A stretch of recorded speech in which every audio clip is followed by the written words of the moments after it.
right, welcome back. This is going to be part 78 of Dinosaurs and Man. And in this video here, we're going to conclude with the topic of hunted to extinction. And this is going to be in the area or answering the question of what happened to the dinosaurs.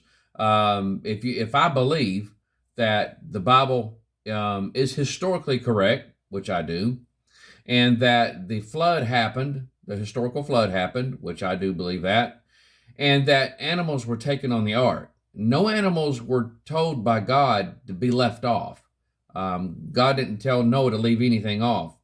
And he told him what type of animals to bring.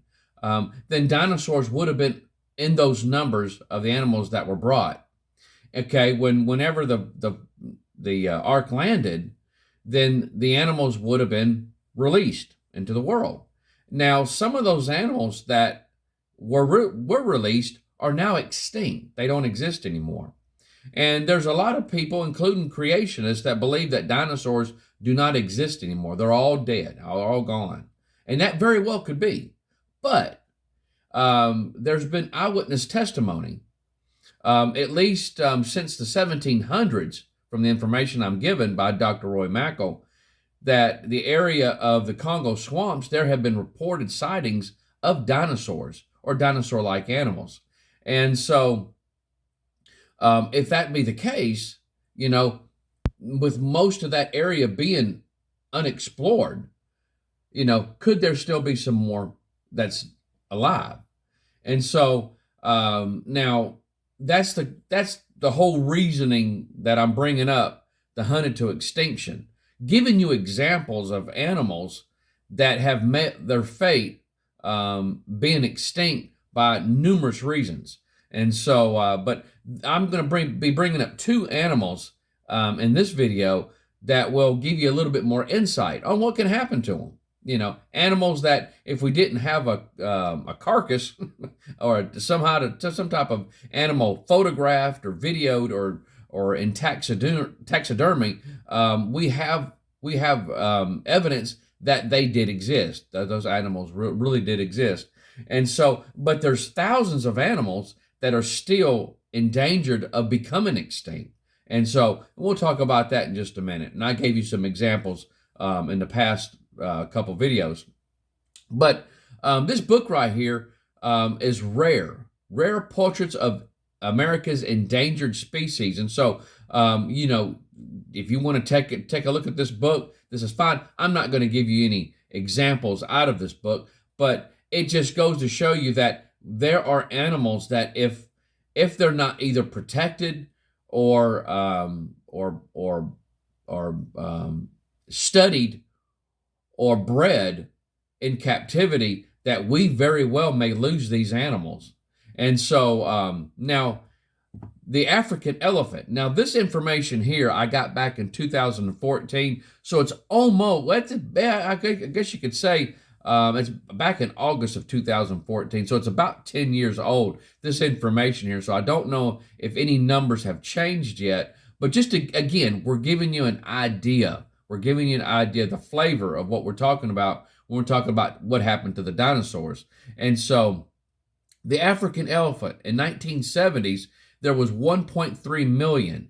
In the 1980s, they had critical levels.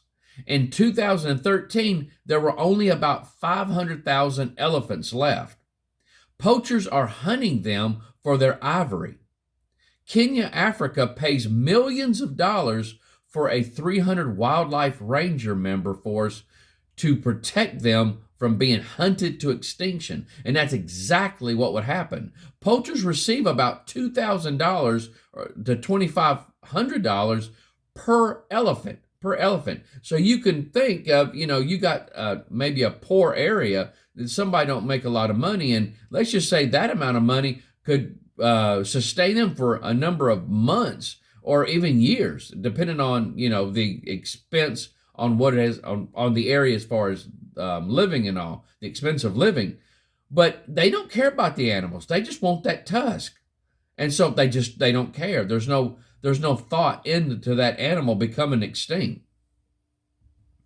Let's talk about the Carolina parakeet. It's his home and this is more in my area here. And so for those of you that's local, this parrot here, it's actually it's the only parrot species native to the eastern United States. Well, they're extinct. They're extinct now. The last confirmed sighting in the wild was in 1910. The last known specimen perished in captivity in 1918. They were declared extinct in 1939. Very colorful little bird there. The reasons given for extinction was hunting, collectors, mounting, eggs, crop protection, and in the pet trade. Now it goes on. The Carolina parakeet is believed to have died out because of a number of different threats. To make space for more agricultural land, large areas of forest were cut down, taking away its habitat. The bird's colorful feathers, green body, yellow head, and red around the bill, were in demand as decorations in ladies' hats. The birds were also kept as pets and could be bred easily in captivity. However, little was done by owners to increase the population of tame birds. Finally, they were killed in large numbers because farmers considered them a pest.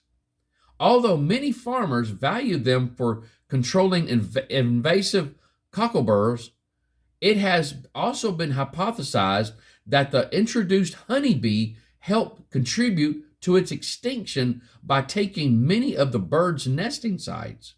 I thought that was interesting. A factor that contributed to their extinction was the unfortunate flocking behavior that led them to return immediately to a location where some of the birds had just been killed. This led to even more being shot by hunters as they gathered about the wounded and dead members of the flock. All right, the International Union for Conservation of Nature, that's that IUCN, estimates that over 14,000 animal species are either critically endangered, or vulnerable. So there's three categories that they put these animals in. Now, right there in the middle, you guys, and right there in the middle, these are some of these animals that are on the list. And so I'm going to try my best to make out these names here. So if I mess up, just have mercy on me. But this antelope, the first one on there, this Saigai antelope, the Indian pangolin, the Honduran red-banded earth snake, the elkhorn coral, the North Atlantic right whale, the that vaquita, vaquita, the Goody sapphire ornamental tarantula, small-toothed sawfish, red panda. The red panda's on there. The western gorilla, the Adax, a common skate, a whale shark. Now that letter there, that one name in front of it is the AKO, Akohikohi whale shark. That's the way I'm going to pronounce it. I think that's pretty good for me. The helmeted hornbill, the okapi. Believe it or not, guys, the okapi. We just talked about the okapi not too long ago. That is on the on this list here of animals that are endangered of being extinct. Now, what I thought was kind of confusing on the okapi is that they live such they really kind of they're little shy lives. They really don't come out. Some of the information that I was able to research is they don't really know a whole lot about the okapi because they live such secluded lives. But believe it or not, they are on this list here, and so there's probably some reason on that. The next one is this proboscis monkey, the red-crowned crane, the African wild dog, and that next one there, I'm not even going to try to pronounce it, but there you go there. You got the genus and the species.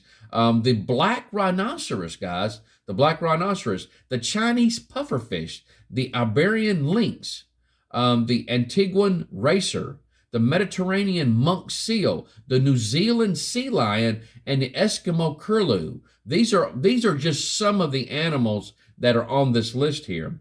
One study estimated that it would cost $58 billion, that's with a B, 58 billion annually to reduce the extinction risk and maintain the protected areas for all 26,000 endangered species. And so, any rate, we'll stop right there. Again, I hope that this has given some type of insight. And so, this is the information that I've currently have researched, and some information that I've gotten a number of years ago. But again, it's to give you an example. It's giving you an example of what could have happened to the dinosaurs. And so again, we don't know 100% that they're all extinct. There may be some in some of that equatorial area of Africa and Amazon that these animals may still be alive. There may be some that may still be alive, or some new types of dinosaurs that we've never heard of before.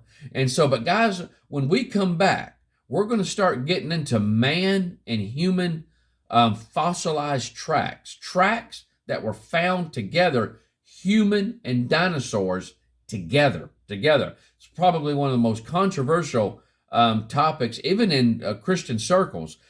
But there is evidence to show that these tracks are legit. And so what I'm going to be doing is I'm going to be sharing my information, and I'm also going to be posting some information from Ian Juby, who did an outstanding job with the man and human tracks. Probably the most detailed information I have ever seen. And so there's no reason in trying to fix something that ain't broke. And so I'm just going to share my information. And what I'm going to be doing is I'm going to be sharing this information from my Facebook people. I will be sharing his YouTube videos on my Facebook page, so you guys can go directly to his videos. And for my YouTubers, if you'll just look in my playlist of man and human dinosaur tracks, you will see a number of videos from Ian Juby. He did an outstanding job, you guys, and did a series of messages or presentations just on this topic here. I think he did an outstanding job. I learned a tremendous amount of things that I didn't know about. And so, but you guys take care. I love you. Y'all have a great day. Bye-bye.